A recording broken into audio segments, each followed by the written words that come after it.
राधे कर।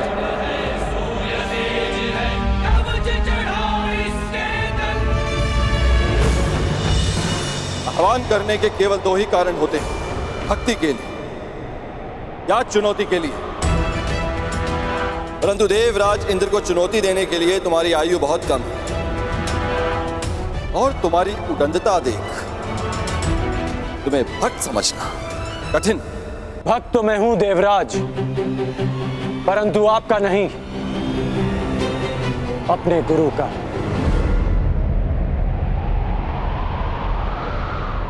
मैं यहां आपको चुनौती देने आया हूं।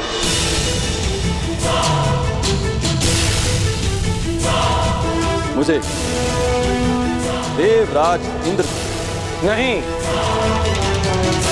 उस अहंकार को जिसने देवराज इंद्र की मति हर ली है। देवराज इंद्र को चुनौती देने वाले बालक कहां से आए, मैं भी जानने का इच्छुक हूं। मुझे ललकारने वाले का कुल क्या है, जाति क्या है?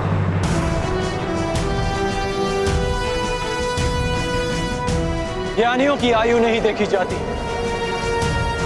और ना ही वीरों का कुल पूछा जाता है। वीरों का बाहुबल ही उनकी जाति होती है और शस्त्र ज्ञान उनका कुल।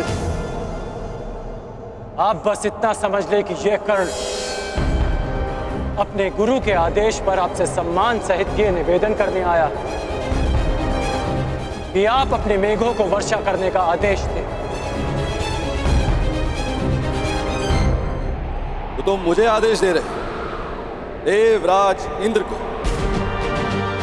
स्मरण रहे, वर्षा मेरी अधीन है। इसे आज तक मैं इन पृथ्वीवासियों को भेंट स्वरूप देता आया, परंतु मुझे अभी अनुभव होने लगा निःशुल्क में मिलने वाली इन सुविधाओं को ये पृथ्वीवासी सम्मान नहीं करते। इसी कारण मैंने निर्णय लिया है कि पृथ्वीवासियों को वर्षा तब तक प्राप्त नहीं होगी जब तक वह मुझे उचित सम्मान नहीं देंगे। सम्मान और आदर प्रेम देकर अर्जित किए जाते हैं देवराज, बलपूर्वक केवल भय अर्जित किया जाता है। तो भय के कारण ही सही मुझे सम्मान चाहिए। यदि सम्मान मिलेगा तो इन पृथ्वीवासियों को वर्षा प्राप्त होगी और उपेक्षा की तो वज्र। महर्षि दधीच ने अपनी अस्थियां आपको वज्र बनाने के लिए दी थी ताकि व्रतासुर जैसे असुरों का नाश हो, ना कि निशक्त प्रजा का विनाश हो। देवराज,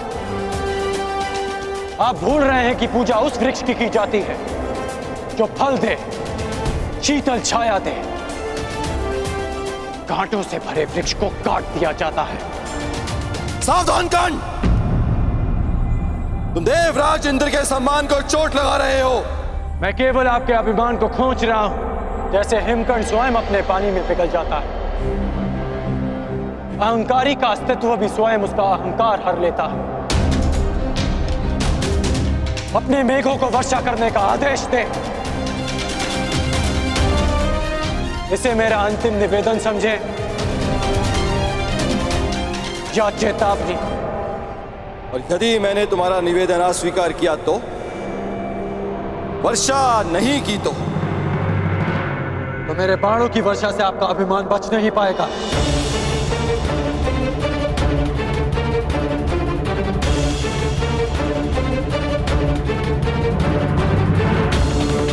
अज्ञानी बालक, एक इंद्रधनुष क्या बना लिया, देवराज इंद्र का आह्वान क्या कर लिया, तो समझने लगे कि तुम मुझे चुनौती दे सकते हो। 2 बाण क्या प्राप्त हो गए। तुम्हें प्रतीत होता है कि तुम वज्रधारी इंद्र का सामना करो। आपको वज्र दान में मिला है देवराज।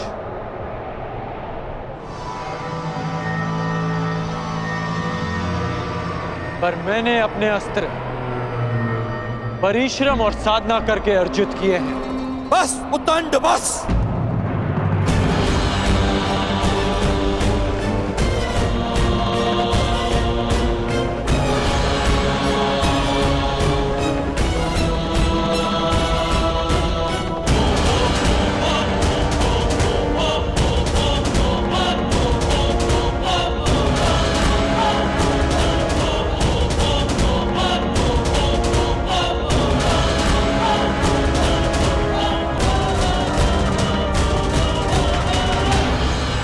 अंध अस्त्र के अंधकार को मिटाने के लिए प्रकाश पुंज चाहिए कर्ण। चक्षुमास्त्र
मेरे अस्त्रों को निष्क्रिय करने वाला मनुष्य ये है।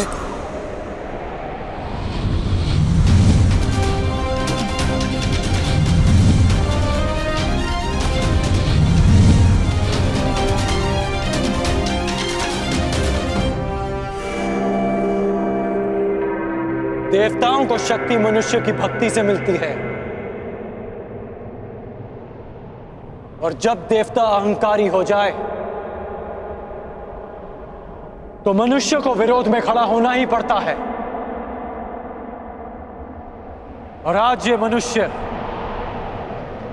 देवराज इंद्र पर ही इंद्रास्त्र का प्रयोग करेगा।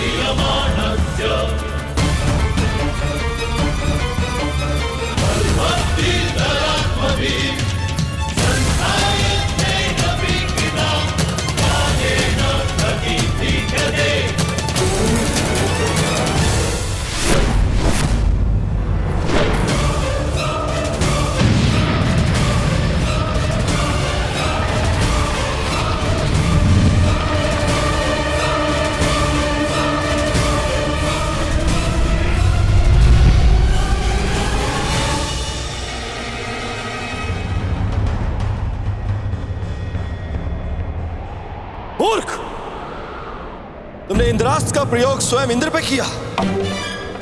क्या तुम्हें स्मरण नहीं है कि मुझे अमरत्व मिला हुआ है, कि देव मर नहीं सकते? सुना तो मैंने भी है कि देव अमर होते हैं, तो सोचा क्यों ना आज इस कहानी की परीक्षा कर लें। आप अमर हैं इंद्र, मर नहीं सकते, लेकिन अमर होने के भी अपने दुख होते हैं। अनंत काल तक पीड़ा भोगना उनमें से एक है। बस कर्ण बस, अब तेरा नाश निश्चित है। मेरे वज्र के प्रहार के लिए सज्ज हो जा।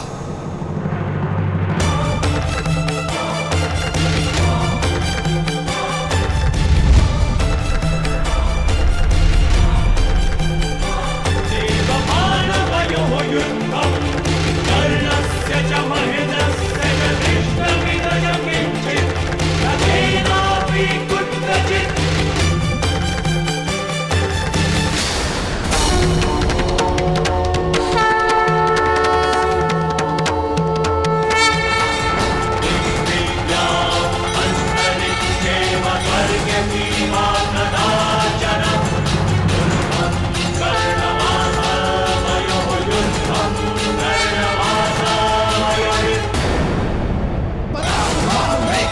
शांभवस्थ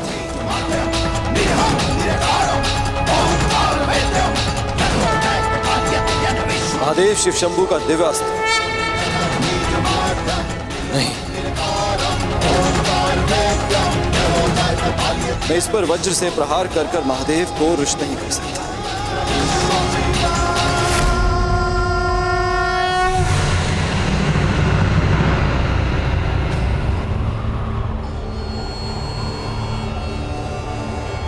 रुक जाओ कर्ण, रुक जाओ।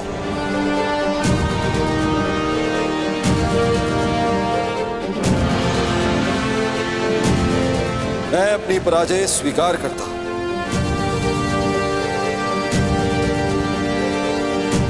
तुम्हें इस संभव अस्त्र को प्रयोग करने की आवश्यकता नहीं।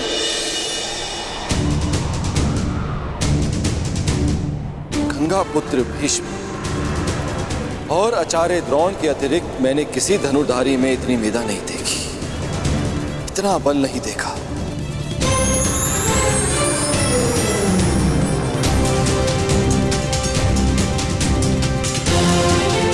कौन हो तुम कर्ण? और कौन है वो जिसने तुम्हें इतना सक्षम बनाया?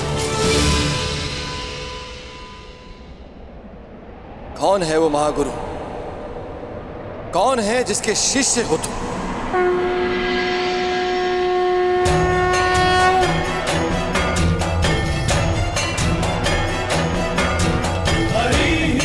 वही जिसने गंगा पुत्र भीष्म और द्रोण को शिक्षा दी थी। प्रभु परशुराम आप? कर्ण, तुमने बताया क्यों नहीं कि तुम प्रभु परशुराम के शिष्य हो? क्योंकि आपके अहंकार ने आपको यह प्रश्न पूछने ही नहीं दिया। प्रभु,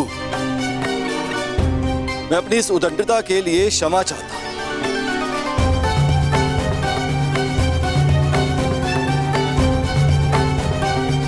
मेरे इस अहंकार ने मेरी मति को हर लिया था, जो मैं समझ नहीं पाया कि ऐसा प्रतिभावान योद्धा केवल आपका ही शिष्य हो सकता है। मैं क्षमा चाहता हूं, अर्थात मेघों को अभी वर्षा का आदेश देता हूं।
तुम्हें चुनकर मैंने भूल नहीं की है कर्ण। तुमने अच्छा प्रदर्शन किया है। क्योंकि मेरे गुरु ने मेरा मार्ग प्रदर्शन किया।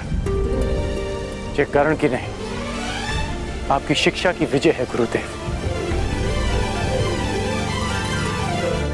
कर्ण, वर्षों तक तुमने शस्त्र साधना की, मेरे हर आदेश का पालन किया, मेरे द्वारा दी गई हर परीक्षा में तुम खरे उतरे हो। राधे है। और आज तुमने इंद्रदेव का अहंकार तोड़कर मुझे गौरवान्वित किया है। इसका तात्पर्य जानते हो कर्ण? इसका अर्थ यह है तुम उन शस्त्रों को धारण करने के पात्र बन गए हो जो देवताओं को भी उपलब्ध नहीं है। मैं तुम्हें ब्रह्मशील अस्त्र की दीक्षा दूंगा। मैं तुम्हें ब्रह्मांड अस्त्र की शिक्षा दूंगा। और परशुराम को सदैव ये गर्व होगा, ये दीक्षा प्राप्त करने वाला राधे कर्ण परशुराम का प्रतिबिंब है।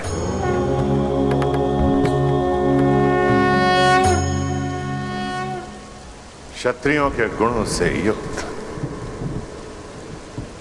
ये ब्राह्मण शिष्य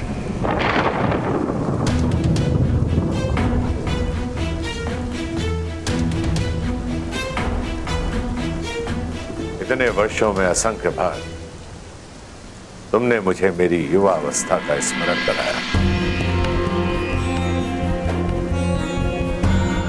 और आज इन मेधों को, इस नभ को, 7 तल्लों, चारों दिशाओं को मैं साक्षी मानकर सगर्व कहता हूं कि धनुर्विद्या में और युद्ध कौशल में तुम परशुराम के पर्याय हो। महादेव के अतिरिक्त तुमसे श्रेष्ठ धनुर्धर कोई नहीं है इस संसार में।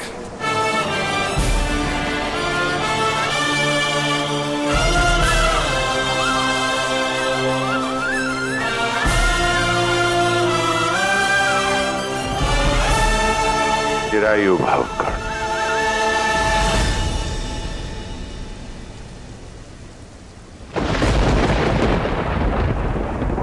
कर्ण, कर्ण, कर्ण, कौन है ये कर्ण? कहां से आया इसमें इतना बल, इतना कौशल? कहां से पाया इसने इतना तेज?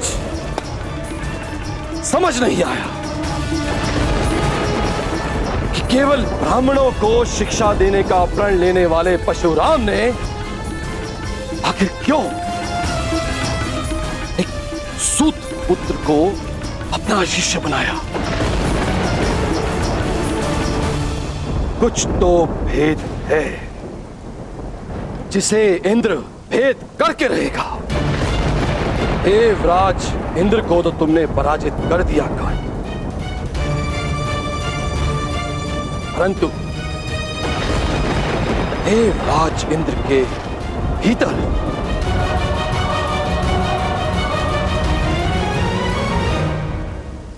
तुमने अपने महाशत्रु को भी जन्म दे दिया। तुम्हारे विनाश तक तुम्हारा पीछा नहीं छोड़ूंगा कर्ण।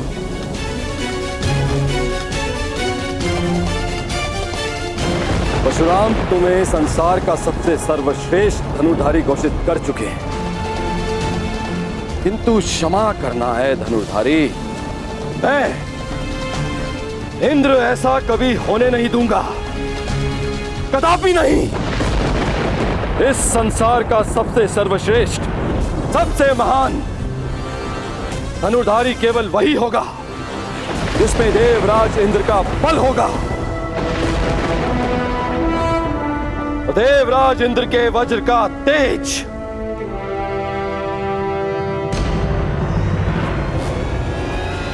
जो स्वयं इंद्र के अंश से जन्मा है, सबसे बड़ा, सबसे उत्तम, सबसे सर्वश्रेष्ठ धनुधर बनेगा हस्तिनापुर में शिक्षा ले रहा अर्जुन, जिसने इंद्र का आशीर्वाद अर्जित किया है, वो अर्जुन।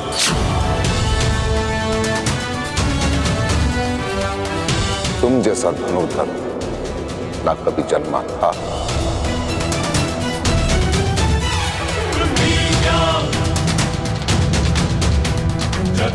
ना जन्मा है और ना ही कभी जन्मेगा अर्जुन।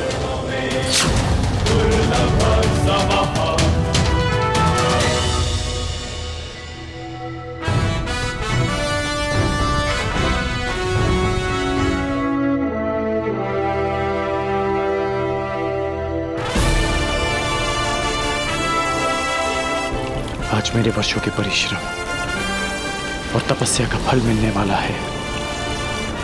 आज गुरुदेव से दीक्षा लेकर मेरा स्वप्न पूरा हो जाएगा।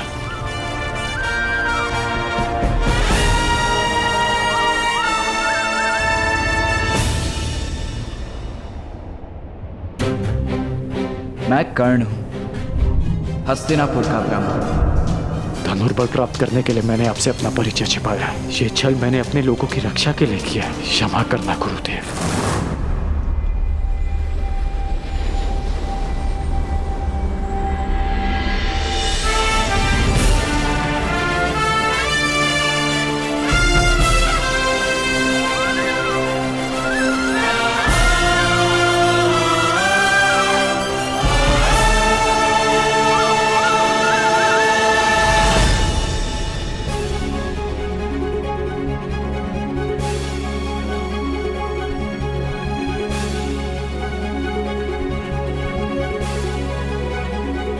अंतिम दीक्षा के लिए तैयार हो कर्ण?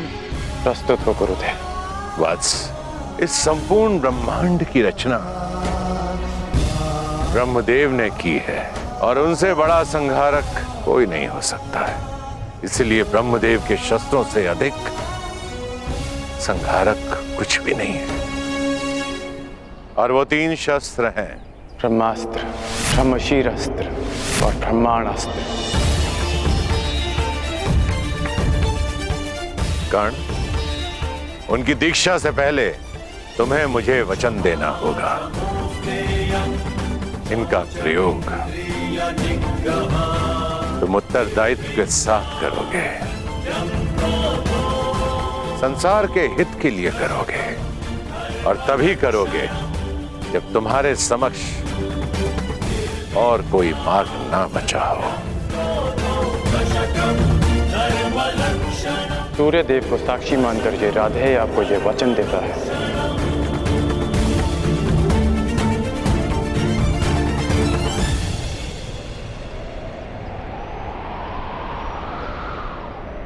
इन शस्त्रों को प्राप्त करने के पश्चात इस धरती पर किसी भी जाति का कोई योद्धा तुम्हें पराजित नहीं कर पाएगा।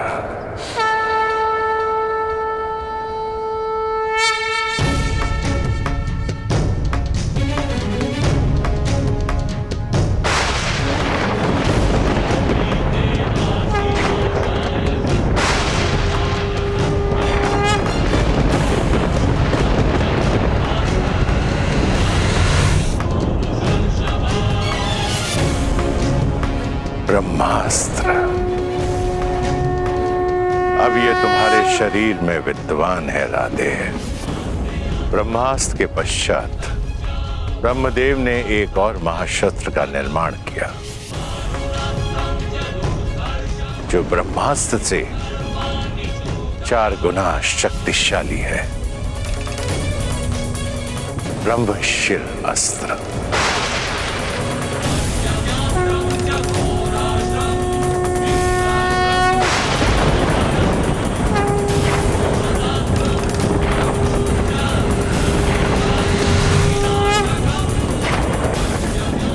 और अंत में ब्रह्मदेव ने एक और शस्त्र बनाया जिसका अनुसंधान पूरे ब्रह्मांड को पलक झपकते ही संपूर्ण सृष्टि को नष्ट कर देगा। ब्रह्मांड अस्त्र।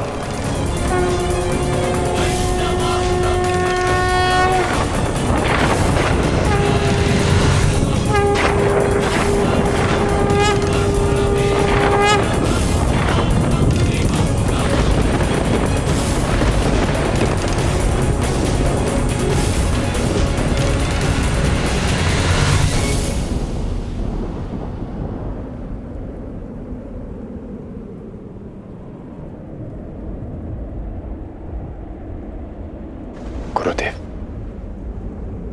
मुझे इन शस्त्रों के अनुसंधान विधि का वो मंत्र जानना है जिसके प्रयोग से मैं इन दिव्यास्त्रों का आह्वान कर सकूं। मुझे तुमसे यही आशा थी कर्ण। जब भी तुम्हें इन शस्त्रों का आह्वान करना हो, ध्यान स्थिर करना, इस क्षण का स्मरण करना।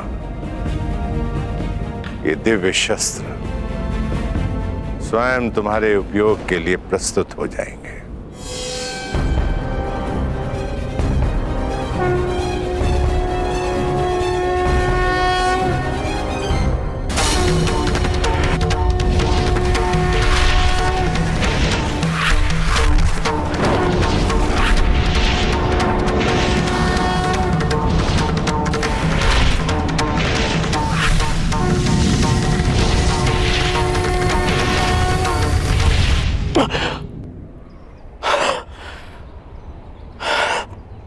कर्ण, शिक्षा प्रारंभ से पहले तुमने बताया था कि तुम महर्षि भृगु के वंशावली में से हो। आज महर्षि भृगु को तुम पर गर्व होगा। इस धरती के प्रत्येक ब्राह्मण को तुम पर गर्व होगा। ब्राह्मण पुत्र कर्ण,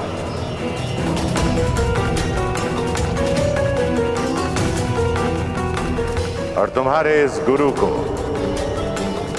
सदैव गर्व रहेगा कि उसे दीक्षा के लिए तुम्हारे जैसा ब्राह्मण पुत्र मिला।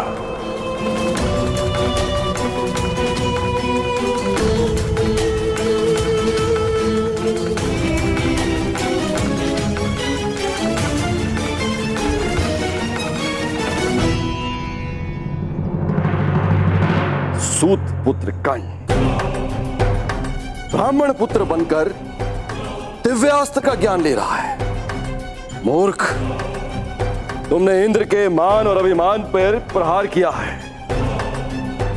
जो उसके लिए सब कुछ था। अब इंद्र तुम्हारे दिव्यास्त्र के ज्ञान पर प्रहार करेगा, जो तुम्हारे लिए सब कुछ है। पर इंद्र सीधा प्रहार क्यों करेगा? यदि मेमना सिंह का मुखौटा पहनकर स्वयं सिंह की गोद में बैठ जाए तो उसका आखेट नहीं करते, केवल उस मेमने का मुखौटा हटा देना चाहिए तो उसका आखेट स्वयं सिंह ही कर देगा। स्मरण रहे कर्ण, सबसे बड़ा अभिशाप वही होता है जो वरदान स्वयं के लिए शाप बन जाए।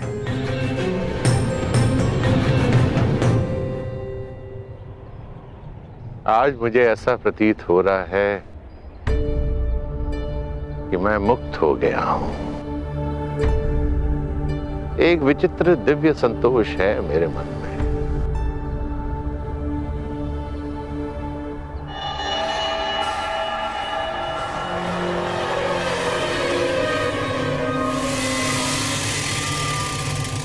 मेरा मन ऐसे जलता था जैसे तप मरुस्थल, और यह ताप शीतल तब हुआ जब मुझे श्री राम के दर्शन हुए। और उसके सैकड़ों वर्षों के बाद मेरे शिष्य गंगा पुत्र भीष्म के चक्रवात ने उसे फिर से जगा दिया। कर्ण, स्वयं से युद्ध करके कभी कोई विजयी हुआ है? अंततः पितामह भीष्म को भी आशीर्वाद देना पड़ा, और अनुभव हुआ कि आक्रोश उस शक्ति के कारण जो मुझ में है। और मैंने शपथ लिया कि अब मैं शस्त्र कभी नहीं उठाऊंगा। मैंने अपने सारे अस्त्र और शस्त्र अपने शिष्य द्रोणों को भेंट कर दिए, किंतु फिर भी थोड़ा आक्रोश भीतर रह गया।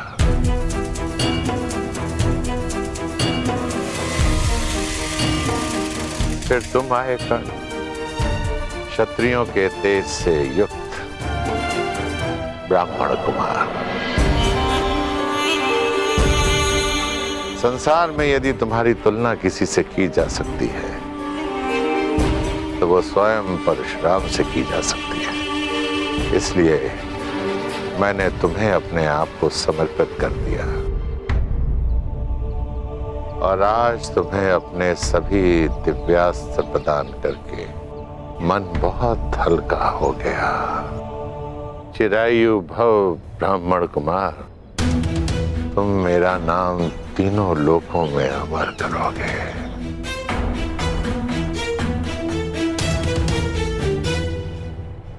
गुरुवर, आज्ञा हो तो कुछ निवेदन करो।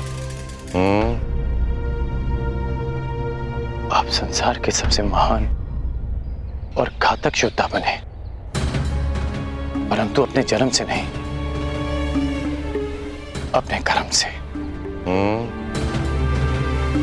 आपका जन्म एक ब्राह्मण कुल में हुआ, उसके पश्चात भी आप किसी भी क्षत्रिय से सबसे महान योद्धा सिद्ध हुए। अपने जन्म से नहीं ना, अपने कर्म से ही ना गुरुदेव। तो जन्म और कर्म की ये नीति सबके लिए होनी चाहिए ना। मैं आपसे ये सब इसलिए कह रहा हूं क्योंकि आज मैं आप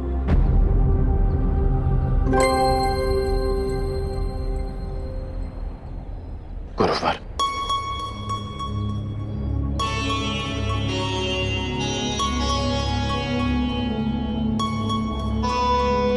क्षमा करना गुरुवर, अपने राधे को क्षमा करना।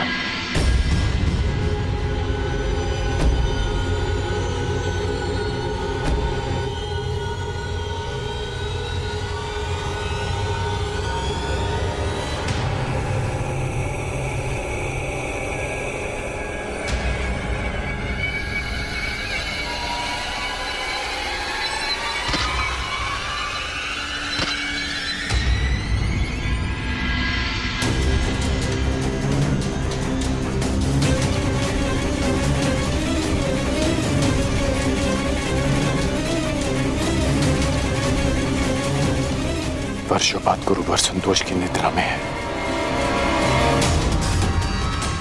उनकी निद्रा भंग हो जाएगी। मैं उनके विश्राम को भंग नहीं होने दे सकता।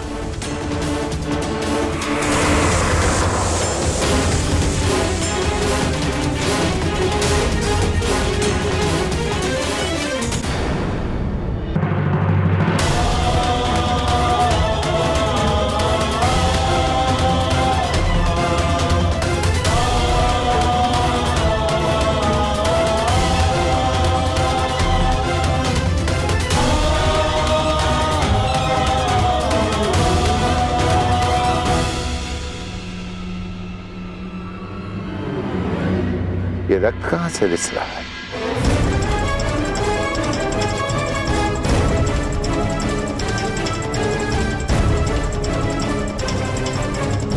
राधे,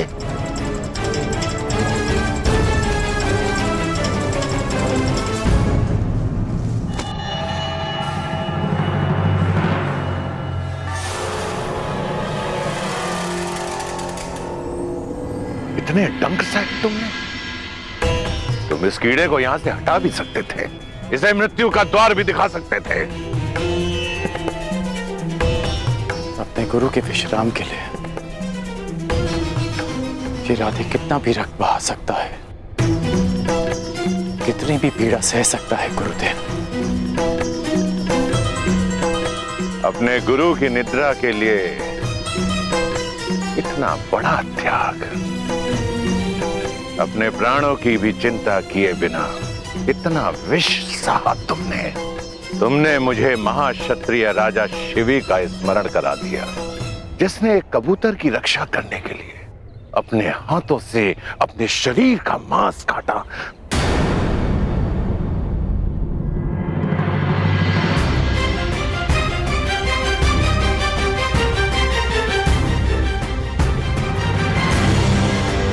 क्षत्रिय?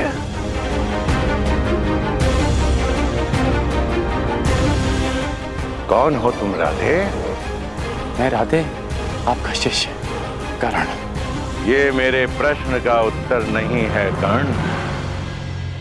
मनुष्य अपने कर्म से बल और सिद्धि अर्जित करता है, परंतु जन्म और कुल से संचित संस्कार और गुण उसका साथ नहीं छोड़ते हैं।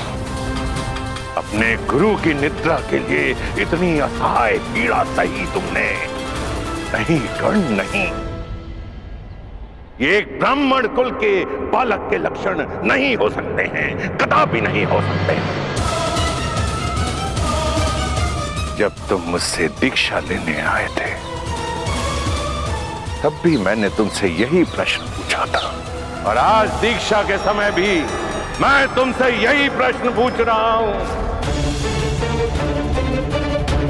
क्या तुम ब्राह्मण पुत्र हो? क्या तुम ब्राह्मण पुत्र हो?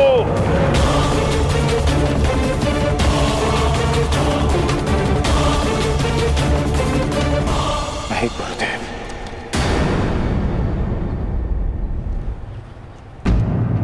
मैं एक सूत पुत्र हूं। राधे करण, अधिरथ का पुत्र करण, छल पाखंड असत्य अपने गुरु से मैंने तुम्हें सच्चे मन से शिक्षा दी और तुमने अपने गुरु के साथ झूठ बोला, अपने गुरु के साथ छलावा। क्योंकि मुझे शस्त्र बल चाहिए था गुरुदेव, क्योंकि अपना परिचय छिपाने के छल के अतिरिक्त मेरे पास और कोई हल नहीं था। क्योंकि कोई भी गुरु एक सूत पुत्र को धनुर्विद्या नहीं देना चाहता था, और आप भी ब्राह्मणों के अतिरिक्त किसी और को शिक्षा नहीं देते। गुरुवर, आपके अधीन वर्षों शिक्षा ली मैंने। आप ही बताइए कि क्या इस कारण ने आपकी किसी भी आज्ञा का उल्लंघन किया? क्या ये अधिरथ पुत्र अपने गुरु की किसी भी परीक्षा में असफल हुआ? सफल हो या असफल, छल छल होता है कर्ण।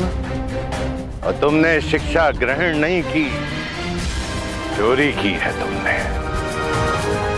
तुम्हें इस अपराध का दंड मिलेगा। तुमने मेरे दिव्यास्त्रों को प्राप्त करने के लिए अपने गुरु से झूठ बोलने का महापाप किया है। रोग है तुम पर। अब तुम अपने गुरु से श्राप भी लेते जाओ। मैं जमदग्नि पुत्र परशुराम तुम्हें श्राप देता हूं कि मेरे द्वारा दिए गए दिव्यास्त्रों का तुम उपयोग नहीं कर पाओगे। जिस समय तुम्हें इन दिव्यास्त्रों की सबसे अधिक आवश्यकता होगी, उस समय तुम इसके अनुसंधान की विधि भूल जाओगे।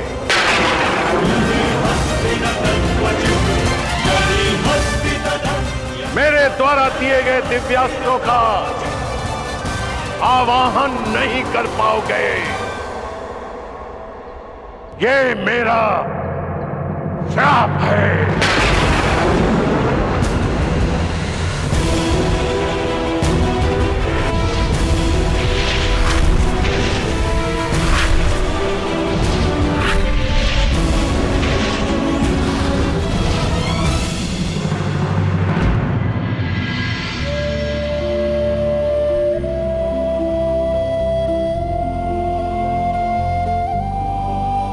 अपने गुरु से छल करने के पश्चात तुम अपने गुरु से दृष्टि मिलाने का साहस कर रहे हो। चले जाओ यहां से कर्ण, चले जाओ। इस श्राप के बाद ये पवित्र भूमि भी अभिशापित और अपवित्र हो गई है। जाओ। यदि ऐसा है तो ये स्थान तभी अपवित्र हो गया था जब मैंने पांव रखे। श्राप आपने मुझे आज दिया, परंतु अभिशापित तो मैं जन्म से ही रहा हूं।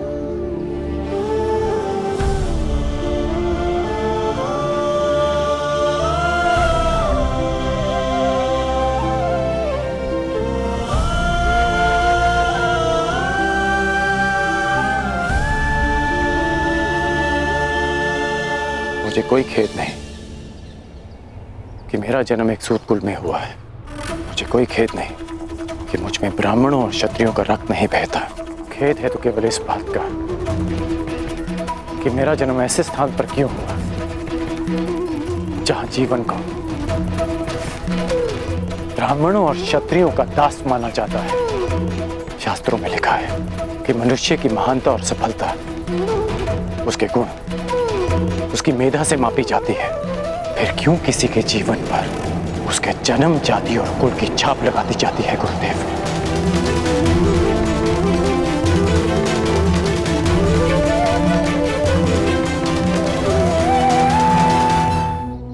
उसके गुण, उसकी मेधा से मापी जाती है। फिर क्यों किसी के जीवन पर उसके जन्म, जाति और कुल की छाप लगा दी जाती है गुरुदेव? जब विश्वामित्र राजकुल में जन्म लेकर ब्रह्म ऋषि बन सकते हैं, जब आचार्य द्रोण ब्राह्मण कुल के होकर क्षत्रियों को ललकार सकते हैं, जब मेरे महान गुरु परशुराम एक ब्राह्मण होकर शस्त्र धारण कर सकते हैं, तो फिर इस सूत पुत्र के साथ अन्याय क्यों गुरुदेव? क्यों ऐसा होता है कि यदि एक सूत पुत्र वेद की ऋचा सुन ले तो उसके मुख में पिघला सीसा भर दिया जाता है? क्यों किसी शूद्र को शिक्षा के अधिकार से वंचित रखा जाता है? क्यों मेरे भाई शोण को मार दिया गया था? क्योंकि उसने वेद पाठ करने का दुस्साहस किया। क्यों एक क्षत्रिय की उदंडता को उसका साहस माना जाता है और एक सूत की वीरता को उसका दुस्साहस? क्यों गुरुदेव? क्यों क्यों क्यों क्यों क्यों? जिन ब्रह्मदेव के दिव्यास्त्र आपने मुझे सौंपे, उन्होंने सृष्टि की रचना में क्या कोई भेदभाव किया? जन्म से लेकर अभी शरण में आने तक सदैव अपमान सा आपके चरणों में आया तो लगा कि हाँ, मुझ में भी प्राण है। आपकी छत्रो छाया से वंचित नहीं होना चाहता था गुरुदेव। ये कारण सम्मान से जीवन जीने का अधिकार चाहता था। इसलिए जीवन में पहली बार असत्य कहा, परंतु आपके प्रति मेरी श्रद्धा, मेरी शिक्षा के प्रति मेरी निष्ठा और मेरे कर्म के प्रति मेरी आस्था में किंचित भी असत्य नहीं है गुरुदेव। आपके इस शिष्य ने आपकी हर शिक्षा, हर परीक्षा को ईश्वर का प्रसाद मानकर ग्रहण किया और आज ये राधे सगर्व आपका श्राप भी स्वीकार करता है। किंतु इतना निवेदन अवश्य करूंगा कि मेरा सूत पुत्र होना मेरे अधिकार में नहीं था। इतना अवश्य कहूंगा कि आपने मुझे उस भूल के लिए श्राप दिया जिस पर मेरा कोई वश नहीं था गुरुदेव। तुम्हारा तुम्हारे जन्म पर वश नहीं था, मैं जानता हूं, परंतु तुम्हारा वश कर्म पे तो था और तुम्हें श्राप तुम्हारे असत्य बोलने के कर्म के कारण मिला है। नहीं गुरुदेव, एक सूत पुत्र को श्राप मिला क्योंकि उसका जन्म ब्राह्मण कुल में नहीं हुआ, क्योंकि एक सूत होने के पश्चात भी उसने सम्मान से जीवन जीना चाहा, अपना अस्तित्व बनाना चाहा। इसलिए एक सूत पुत्र को श्राप मिला। अपने गुरु से सत्य ना बोलने की भूल तुमसे हुई है कर्ण, और एक गुरु ने अपने शिष्य का सत्य जाने बिना उसे श्राप दे दिया, ये भूल परशुराम कर बैठा।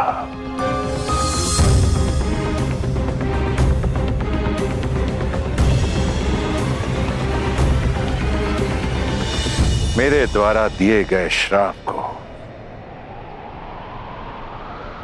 मैं वापस तो नहीं ले सकता हूं कर्ण,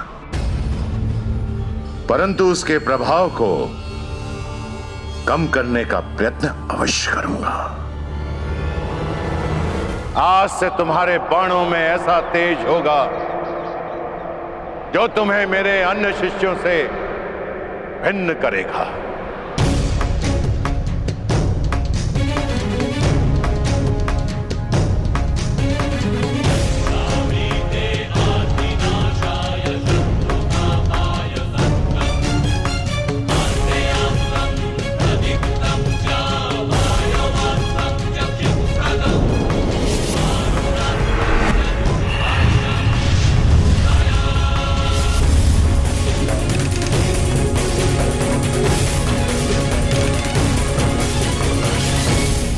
ये मेरा सबसे शक्तिशाली दिव्यास्त्र है, परंतु ब्रह्मास्त्र से अधिक नहीं।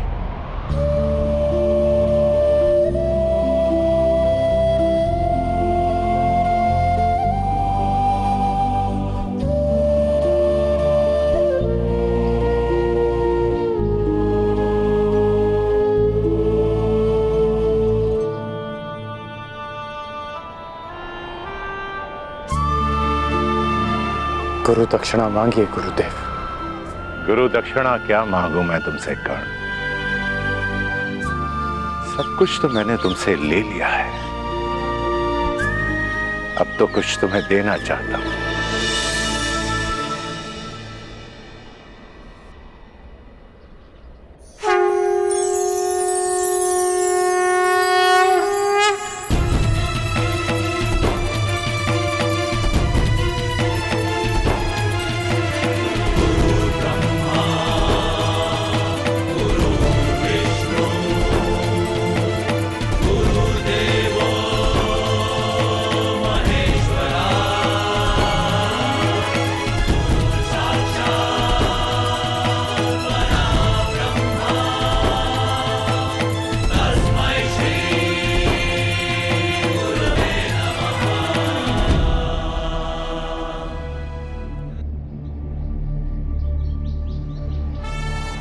ये मेरा दिव्य धनुष है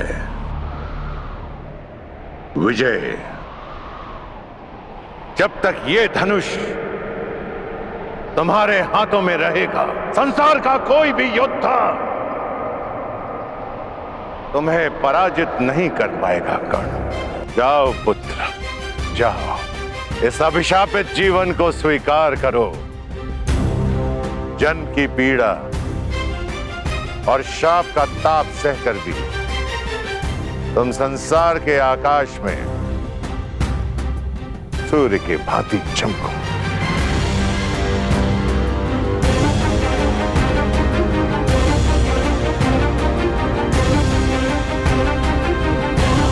माता की मार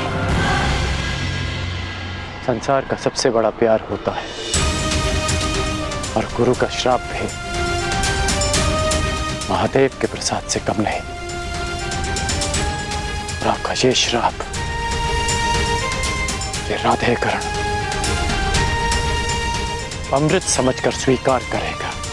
इतिहासकरण का नाम स्वयं में कैसे समाहित करेगा मैं नहीं जानता, लेकिन एक बात का वचन देता हूं कि आपको आपके इस शिष्य पर सदैव गर्व होगा।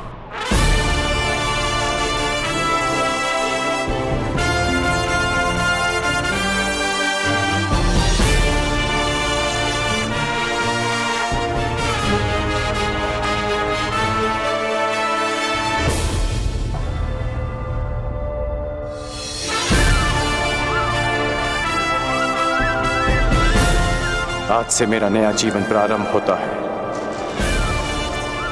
दिव्यास्त्रधारी कर्ण, और मैं अभिशापित सूत पुत्र भी, मैं जिसे जीवन का अधिकार नहीं मिला, और मैं जो इस अधिकार के लिए अपनी अंतिम श्वास तक लड़ूंगा, मैं राधे कर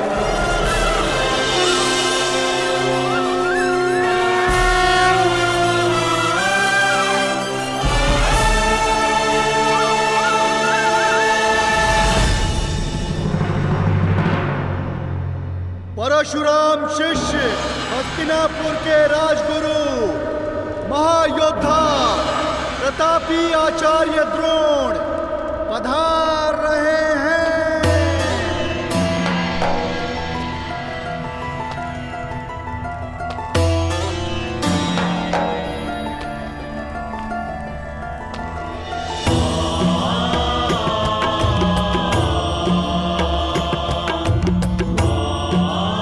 हस्तिनापुर नरेश महाराज धृतराष्ट्र की जय हो। आपके स्वर से लगता है कि रंगभूमि कुमारों के प्रदर्शन के लिए तैयार है। जी महाराज, 105 योद्धा हस्तिनापुर के आकाश में अपने शस्त्र बल का तेज फैलाने के लिए प्रस्तुत है। और इतना नहीं महाराज, हस्तिनापुर की जनता अपने राजकुमारों के स्वागत के लिए आतुर है, प्रतीक्षा कर रहे हैं कि वे कब आएंगे। समय आ गया है जब मेरे पुत्र अपनी योग्यता का प्रदर्शन करेंगे। समय की चाल में आहट नहीं होती महाराज, किंतु वेग की भांति वो चलता है। कल की ही बात लगती है कि नन्हे कौरव और पांडव इसी महल के आंगन में उद्दंडता करते फिरते थे, और आज शक्ति का प्रदर्शन करने के लिए प्रस्तुत हैं।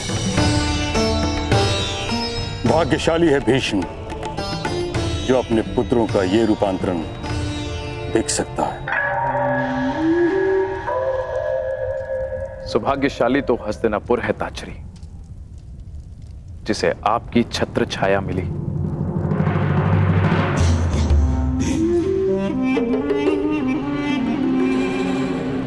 निसंदेह महाराज, निसंदेह, सत्य वचन। जिस राज्य के महाबली भीष्म और महाधनुर्धर द्रोण जैसे स्तंभ हो, वो राज्य सौभाग्यशाली होगा ही। और मुझे पूर्ण विश्वास है कि राजकुमारों का यह प्रदर्शन निश्चित रूप से हस्तिनापुर को गर्वित करेगा। आनंद दुगना हो सकता है महाराज यदि क्या शकुरी? महाराज, चपल धनुर्धर वो है जो एक बाण से 2 लक्ष्य साधे, और चतुर राजनेता वो है जो एक ही आयोजन से 2 प्रयोजन सिद्ध करे। आपका तात्पर्य क्या है गंधार नरेश? यही कि क्यों न इस प्रदर्शन को एक मैत्रीपूर्ण प्रतियोगिता का रूप दे दिया जाए, और कल की रंगभूमि में जो विजेता होगा उसे क्यों न युवराज घोषित कर दिया जाए महाराज। प्रतिस्पर्धा प्रतिद्वंदियों के बीच होती है गंधार नरेश, भाइयों के बीच नहीं। इस प्रदर्शन का लक्ष्य है राजकुमारों की क्षमता को परखना, युवराज का चयन नहीं। मैं तो केवल एक सुझाव दे रहा था महामहिम, और यदि मैं भूल नहीं रहा, यदि मुझे विस्मरण नहीं हुआ है, तो स्वयं आपने ही महाराज को वचन दिया था। जिस दिन दोनों राजकुमारों ने सामर्थ्य और ज्ञान प्राप्त कर लिया, उस दिन होगी प्रतिस्पर्धा, और उनकी क्षमता के आधार पर हस्तिनापुर अपना नया राजा नियुक्त करेगा। अब जब महागुरु द्रोण ने घोषणा कर ही दी है कि 105 राजकुमारों का प्रशिक्षण पूर्ण हो गया है, तो क्यों हस्तिनापुर को युवराज सुख से वंचित रखा जाए? इस राजसभा को अगले सम्राट के दर्शन क्यों न कराए जाए? ना, फिर भी ये एक केवल सुझाव मात्र है, सुझाव मात्र। यदि महाराज धृतराष्ट्र इस प्रतियोगिता को अनुमति दे तो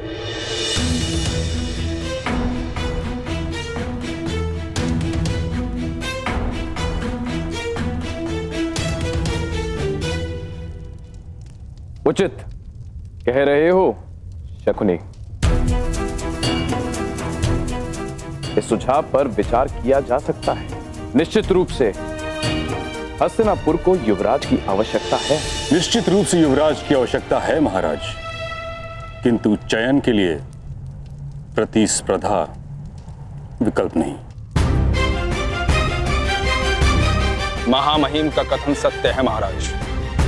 इन 105 भाइयों को एक साथ मिलकर हस्तिनापुर की रक्षा करनी है। जो उत्तराधिकार के लिए एक दूसरे से लड़ बैठेंगे वो मिलकर किसी देश की रक्षा कैसे करेंगे? यह असंभव है महाराज।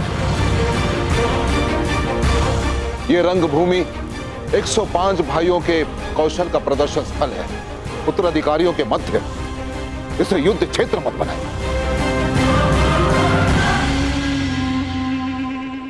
यदि रंगभूमि के इस आयोजन से युवराज के चयन का प्रयोजन सिद्ध होता है तो इसमें खोट क्या है आचार्य? खोट केवल इतना है गंधार नरेश कि कहीं भाइयों के बीच का खेल रक्त रंजित स्पर्धा में न बदल जाए। महामहिम भीष्म बिल्कुल ठीक कह रहे हैं। आचार्य, वो क्षत्रिय कैसा जो युद्ध से भयभीत हो जाए, और वो राजकुमार कैसा जो अपने राज्य की रक्षा के लिए घाव खाने से पीछे हट जाए? और क्या गुरु द्रोण को अपने शिष्यों पर इतना भी विश्वास नहीं कि वे तनिक पीड़ा सह सकेंगे? और क्या महामहिम भीष्म को अपने कुल के रक्त की परीक्षा लेना क्या इतना कठिन प्रतीत हो रहा है? क्यों? जो गंगा पुत्र भीष्म अपने केवल वचन के लिए आजन्म ब्रह्मचारी रहे, जिन्होंने अपने दिए हुए वचन के लिए मृत्यु को स्वयं से आज तक दूर रखा, क्या ऐसे महामहिम महाबली गंगा और शांतनु पुत्र भीष्म हस्तिनापुर के सिंहासन को एक सशक्त, समर्थ, सक्षम और सुरक्षित हाथों में नहीं देखना चाहेंगे? मैं मानता हूं ताछरी कि राजकुमारों के लिए यह प्रतियोगिता बहुत कठिन होगी, परंतु मुझे आचार्य द्रोण की शिक्षा पर पूर्ण विश्वास है कि सभी राजकुमार इस प्रतियोगिता को मैत्रीपूर्ण भाव से लेंगे। फिर सभी राजकुमारों को एक नियम से बांध दिया जाएगा। यदि किसी भी राजकुमार ने दूसरे राजकुमार का रक्त बहाया तो उसे अपात्र घोषित कर दिया जाएगा। इस नियम के प्रभाव से आपकी चिंता का हल भी निकल आएगा और हस्तिनापुर को उसका युवराज भी मिल जाएगा।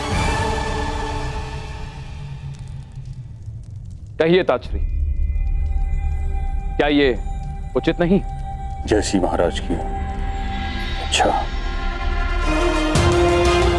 तो फिर यह निश्चित रहा कि कल सभी राजकुमारों के बीच शक्ति प्रदर्शन होगा और मुझे पूर्ण विश्वास है कि विजेता वही होगा जो सर्वश्रेष्ठ होगा।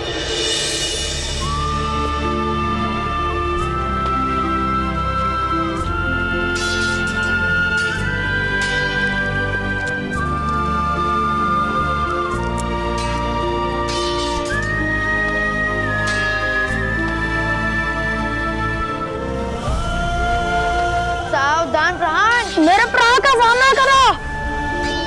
क्या आप भी कल रंगभूमि में प्रदर्शन करोगे कौरव और पांडवों के साथ? प्रदर्शन? कैसा प्रदर्शन? कल हस्तिनापुर के 105 राजकुमारों का शक्ति प्रदर्शन है। सुना है कुमार अर्जुन अपने धनुर्विद्या का कौशल भी दिखाएंगे।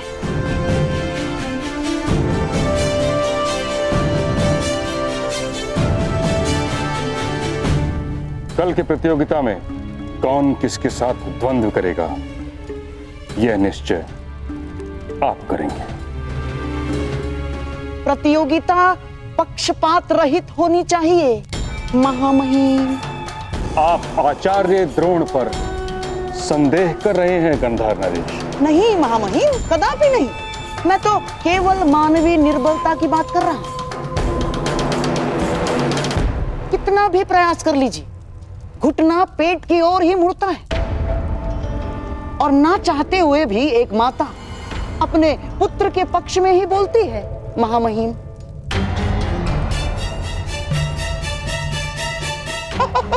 और महागुरु द्रोण का अर्जुन के प्रति प्रेम जगत विख्यात है। वो तो पहले ही घोषणा कर चुके हैं कि इस संसार का सर्वश्रेष्ठ योद्धा अर्जुन ही है। बस कीजिए गांधा नरेश शकुनी, आप द्रोण के न्याय भाव पर आक्षेप लगा रहे हैं जो उचित नहीं है। नहीं आचार्य, नहीं, मैं तो वो कह रहा हूं जो कल सारा हस्तिनापुर कहेगा। तो आप चाहते क्या हैं? मैं तो केवल महाराज को यह निवेदन करना चाहता हूं कि द्वंद्व के प्रतियोगियों का निर्णय कोई मनुष्य ना करे। तो फिर कौन करेगा शकुनी? वो जिसमें पक्षपात का भाव ना हो।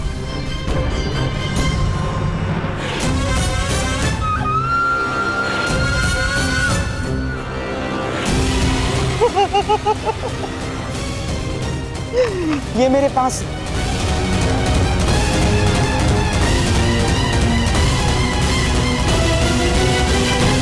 मैं भी कल रंगभूमि में जाकर कौरवों और पांडवों के बीच अपना प्रदर्शन करूंगा और ऐसे तलवारबाजी करूंगा।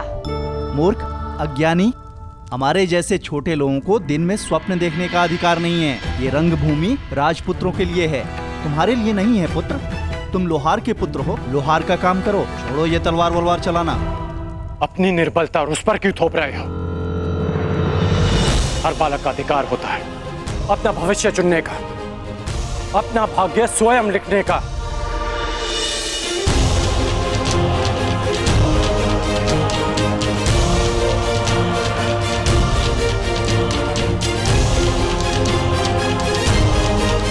छोटे मित्र, कभी स्वप्न देखना मत छोड़ना और उसे पूरा करने का परिश्रम करना भी मत छोड़ना। कौन से देश से आए हो मित्र? मनुष्य का भाग्य उसके जन्म से ही निश्चित हो जाता है, यही नीति है। यदि यही नीति है तो इस नीति को बदल दूंगा मैं। हस्तिनापुर के मस्तक पर अपने बाणों की नोक से अपना भाग्य स्वयं लिखेगा ये इरादा है।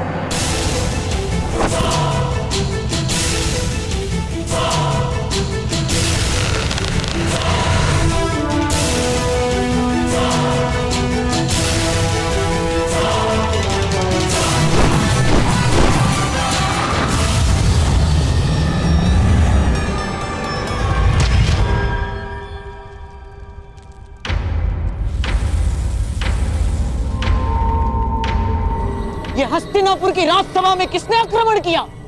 यह आक्रमण नहीं, किसी के आगमन का संदेश है। आचार्य द्रोण, इस बाण पर गुरु परशुराम का चिन्ह है। परंतु महामहिम, गुरु परशुराम के 2 जीवित शिष्य आप और मैं इस राज्यसभा में उपस्थित हैं, तो फिर यही प्रश्न मुझे विचलित कर रहा है आचार्य द्रोण।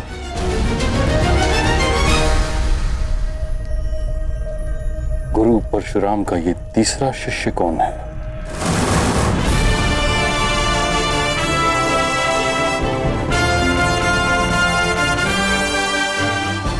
अब समय है कौशल के प्रदर्शन का।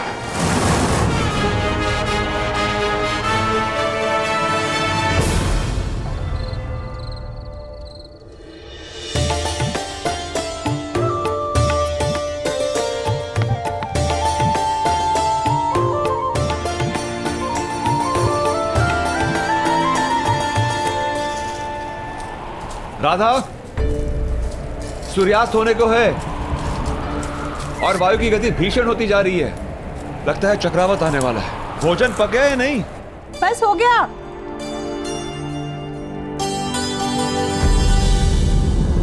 हे महादेव, ये किस धुन में खो गई मैं? 2 प्राणी के लिए इतना अधिक भोजन बना लिया।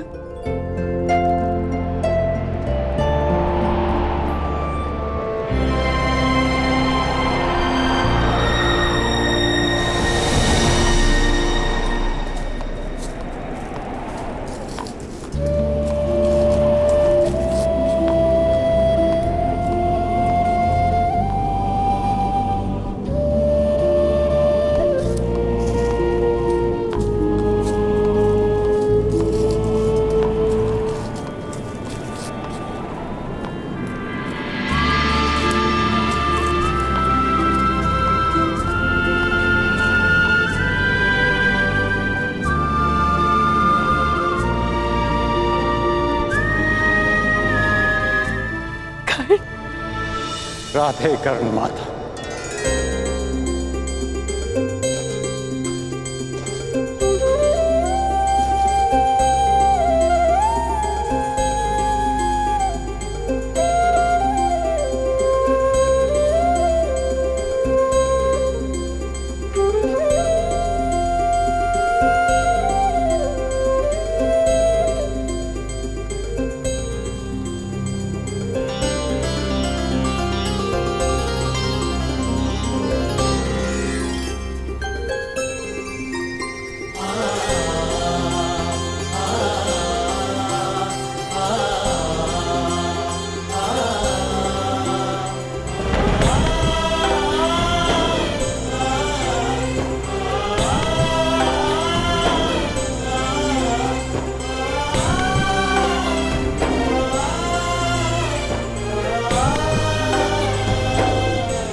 तुम आ गए पुत्र। हाँ माँ, मैं आ गया।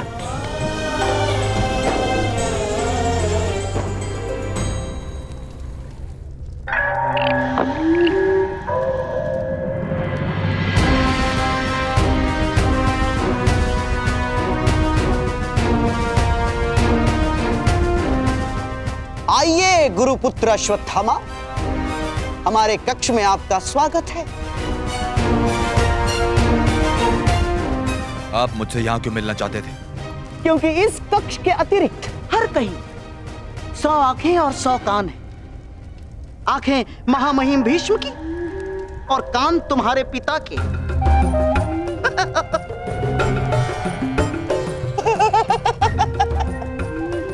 और यहाँ इस कक्ष में हमारी बात सुनने और देखने वाला कोई नहीं।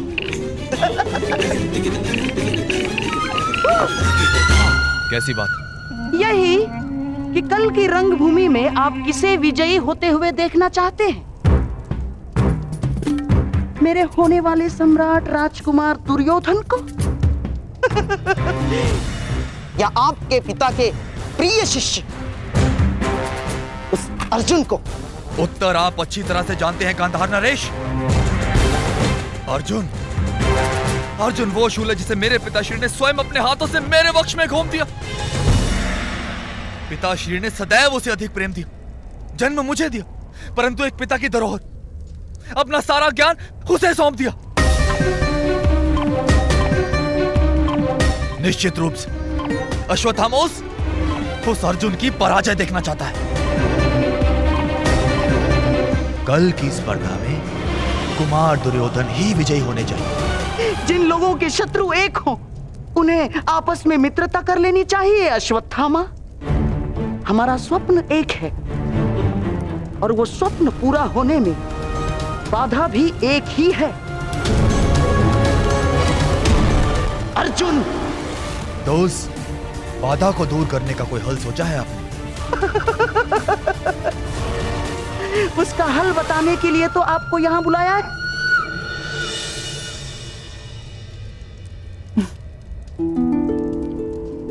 क्यों? आश्रम में भरपेट भोजन नहीं मिलता था? मिलता था, परंतु उसमें माता के हाथ का स्वाद नहीं था।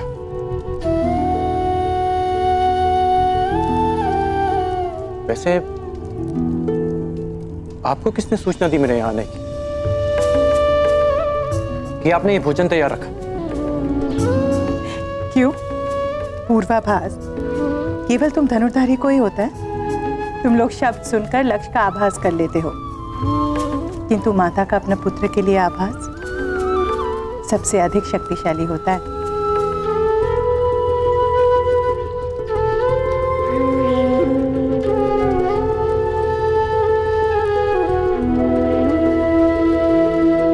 माता जानती है कब उसका पुत्र आने वाला है और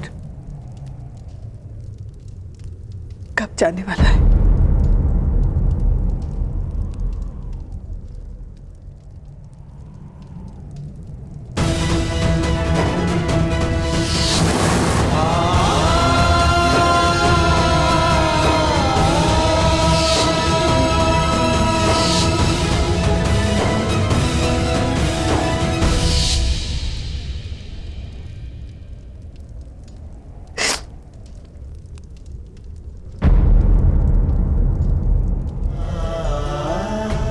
इतिहास भले ही ना हो, एक भाई की जाने की पीड़ा एक भाई को भी कम नहीं होती मां।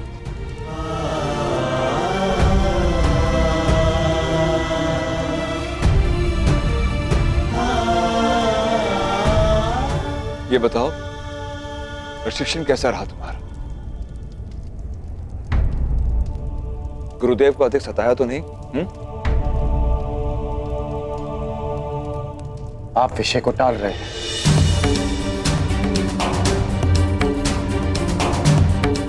जीवन है कर्ण, अप्रत्याशित घटनाएं घटती है, परंतु जीवन रुकता नहीं। परंतु आप भूल नहीं सकते, जो हुआ उसे जीते जी भुला पाना असंभव है, और स्मरण रखकर जी पाना भी संभव नहीं है कर्ण।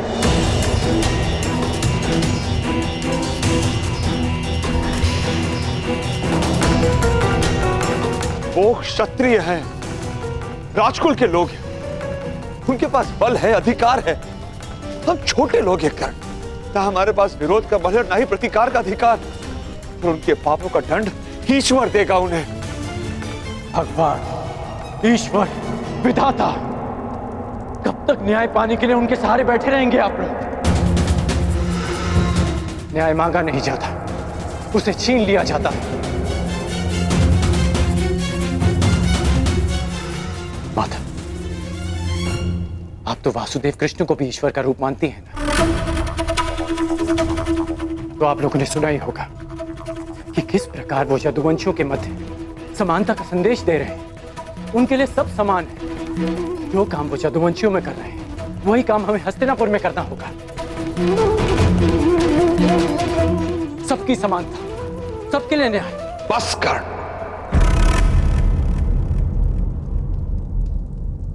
तनिक नहीं बदले तुम, परंतु पिताश्री, तुम एक सूत पुत्र हो, सूत पुत्र। संसार के सर्वश्रेष्ठ सारथी बन सकते हो, यही तुम्हारा प्रारब्ध है। न्याय राजकुल का अधिकार है, उसे उन्हीं के पास रहने दो। देखा है उनका न्याय, वो न्याय जो शोन को मिला था। मेरे भाई की हत्या कर दी गई, उसे मार दिया गया था। इसे आप न्याय कहते हैं?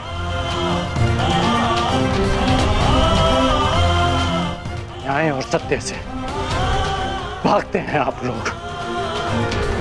इसलिए नहीं कि आप लड़ नहीं सकते, बल्कि इसलिए कि आप लड़ना ही नहीं चाहते।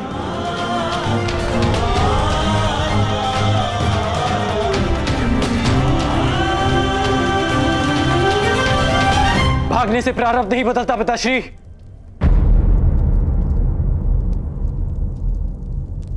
आपका राधे नहीं भागेगा माता, नहीं भागेगा। आपको स्मरण है ना, आपने मुझसे शोन की हत्या का प्रतिकार मांगा था, सबके लिए न्याय मांगा था। मैं करूंगा प्रतिकार माता। शोन को न्याय मिलेगा, हम सबको न्याय मिलेगा।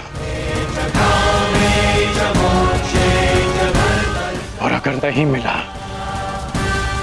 तो मैं उस न्याय को अपने बाणों से छलनी कर, अपने रथ से बांधकर घसीटता हुआ आपके चरणों में ले आऊंगा।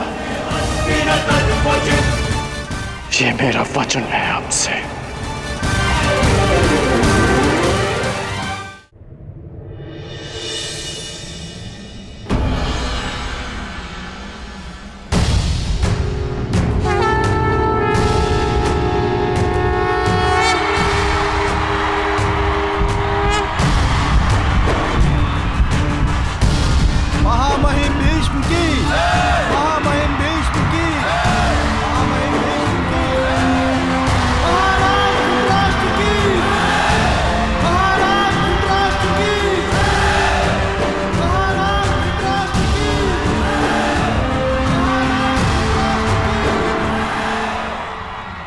हस्तिनापुर के सभी निवासियों का इस रंगभूमि में स्वागत है।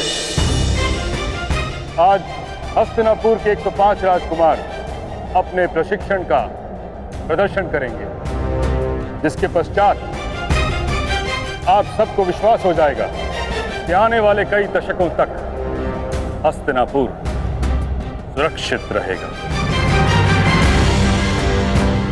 हर युद्ध से, हर आक्रमण से हस्तिनापुर की ओर कोई चुनौती नहीं दे पाएगा।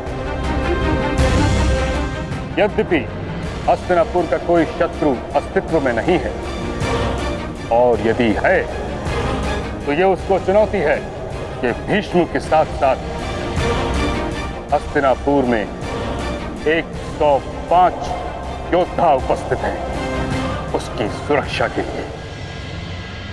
ताक्षरी इतना समय क्यों लगा रहे हैं विदुर? स्पर्धा प्रारंभ क्यों नहीं कर रहे? अब प्रतीक्षा नहीं होती। मैं दुर्योधन, मैं जानना चाहता हूं कि अब मेरा उत्तराधिकारी कौन बनेगा। हमारा सौभाग्य है कि हमारे समक्ष गुरु द्रोण उपस्थित हैं, जिन्होंने अपने शिष्यों को पाषाण खंडों से निखारकर रत्न बनाया। वो स्वयं अपने शिष्यों का परिचय दें। हस्तिनापुर के वासियों, मैं आज बहुत संतुष्ट हूं। मां महिम भीष्म ने मुझे 105 दीपक सौंपे थे, और आज वो दीपक सूर्य के भांति चमकेंगे और हस्तिनापुर के आकाश को प्रकाशित करेंगे। अब आपके समक्ष वो प्रस्तुत होंगे जो 105 राजकुमारों में सबसे ज्येष्ठ हैं, धर्म और कर्म में चित, युद्ध में स्थिर कुमार युधिष्ठिर। युधिष्ठिर युधिष्ठिर कुमार युधिष्ठिर की, कुमार युधिष्ठिर की, कुमार युधिष्ठिर की।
आप सबके समक्ष प्रस्तुत होंगे हस्तिनापुर नरेश महाराज धृतराष्ट्र के सौपुत्र, जिनका नेतृत्व अजय योद्धा, गदा युद्ध में प्रवीण महाराज कुमार दुर्योधन। दुर्योधन कुमार दुर्योधन की, कुमार दुर्योधन की, कुमार दुर्योधन की, कुमार दुर्योधन की, कुमार दुर्योधन की।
ये स्वर कैसा कुंती?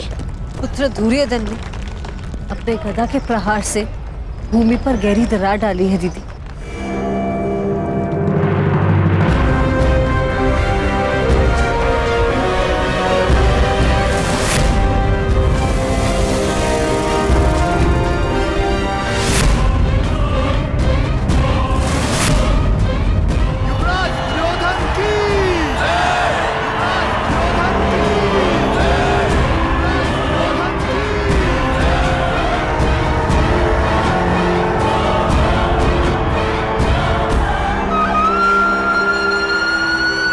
महाराज धृतराष्ट्र, पितामह भीष्म समेत उपस्थित सभी को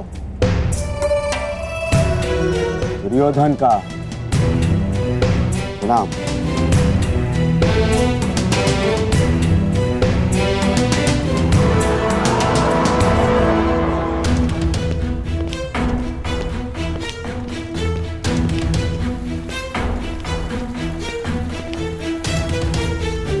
कहां जा रहे हो कर्ण?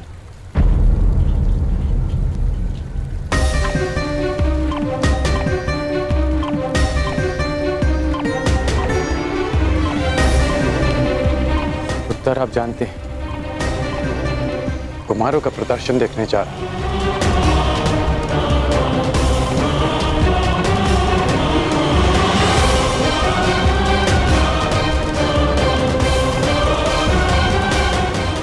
धनुष को साथ लेकर तुम कहीं नहीं जा रहे हो।